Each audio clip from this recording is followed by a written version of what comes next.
welcome to LUME. This is a space for healing through metaphorical tales, created to support your emotional well-being and inner growth. Today's story is for anyone who feels heavy with worry, for anyone whose mind keeps asking, what if? Who wakes up already planning for disaster, and longs to rest in the moment, but doesn't know how to trust it. You don't need to concentrate. You may listen while resting, walking, or going about your day. This tale will still work, softly, naturally, bringing calm, comfort, and clarity. Let us begin. The Backpack of Tomorrows. There was once a traveler named Ellen. She walked across the vast plains of the world, not to reach anywhere in particular, but because she believed she had to prepare for everything. On her back, she carried a large backpack, and in this backpack were her just-in-case tomorrows. Each morning before sunrise, she packed it even heavier. Inside were worries shaped like stones. What if I lose everything? What if they stop loving me? What if the world changes and I'm not ready? There were plans folded like maps, schedules wrapped in strings, regrets disguised as gear she never used, and backup plans for backup plans. She'd even tucked in memories from the past, just in case they were needed to predict what came next. The backpack groaned under the weight, and though Ellen was strong, oh, she was so strong. Her steps were slow, her shoulders ached, and her mind buzzed with 1,000 scenarios that hadn't happened, and maybe never would. One day, she met an old man sitting beside a stream. He carried nothing but a wooden flute. "You walk heavy," he said gently. "You must be preparing for a great journey." "I'm preparing for tomorrow," Ellen said, adjusting her straps. "If I'm not ready, something terrible might happen." The old man nodded. "Do you see the stream?" She did. "Try catching its water in your hands," he said. Ellen bent down, cupped her hands, and tried to carry the water, but it slipped through her fingers. He smiled. "You can't hold what hasn't come yet, and when you try, you miss the coolness, the flow, the life of it." She stared at the stream again. It sparkled. It shimmered. She realized she had never truly looked at water before, only worried if she'd have enough tomorrow. The man offered her his flute. "Play something, but first, set your backpack down."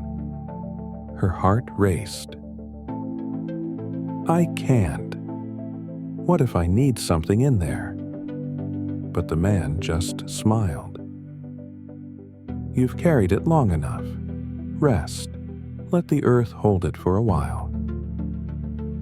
With trembling hands, Ellen unbuckled the straps. The weight slid from her shoulders like a storm breaking. She hadn't known how heavy it truly was until it was gone. She picked up the flute and played a single note. Soft, clear, alive. Tears ran down her face. For the first time in years, she felt light. Not because the future was certain, but because she no longer needed to carry it all. The backpack stayed by the stream, and though Ellen would sometimes glance at it from afar, she never picked it up again. Instead, she walked forward, not with burden, but with breath. Not with fear, but with presence.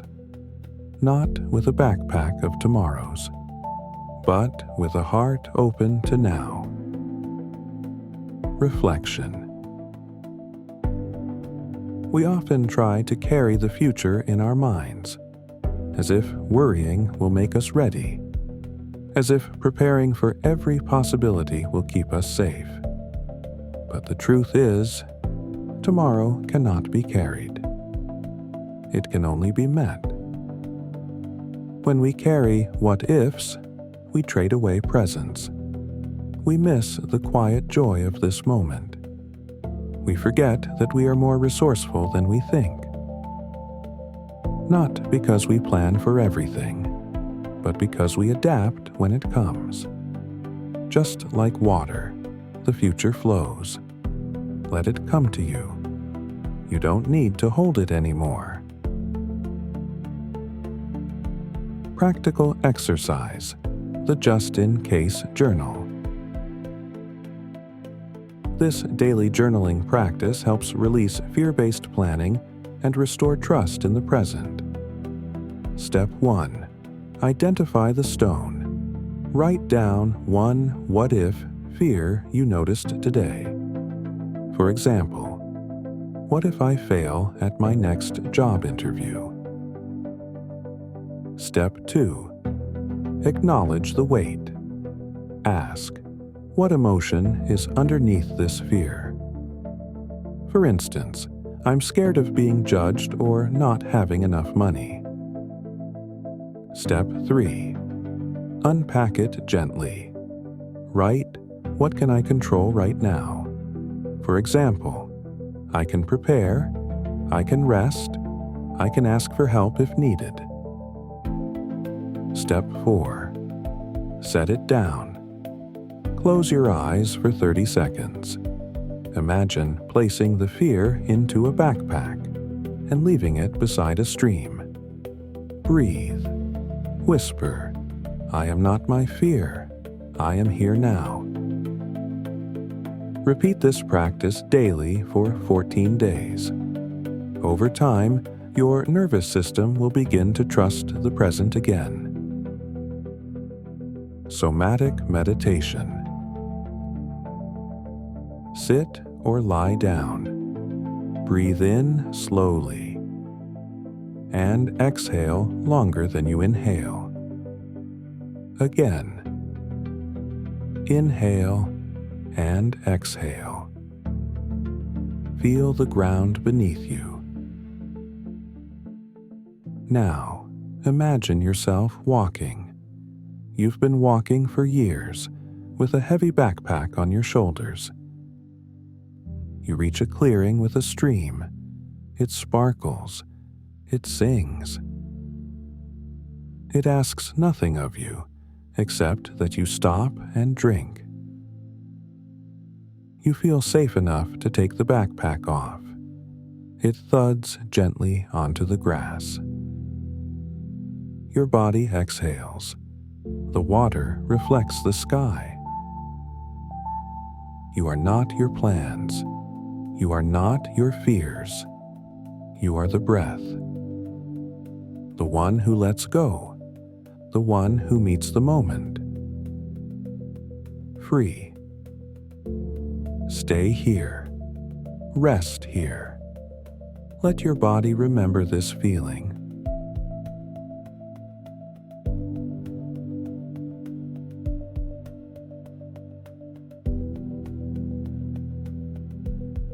When you are ready, breathe deeply and return. Real peace does not come from controlling everything.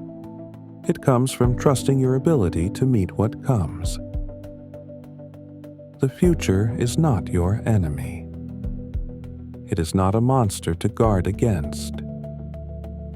It is a river you can float on, moment by moment.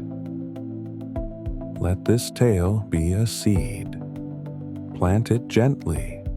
Return to it often. And trust you will know what to do. When the time comes, Until next time.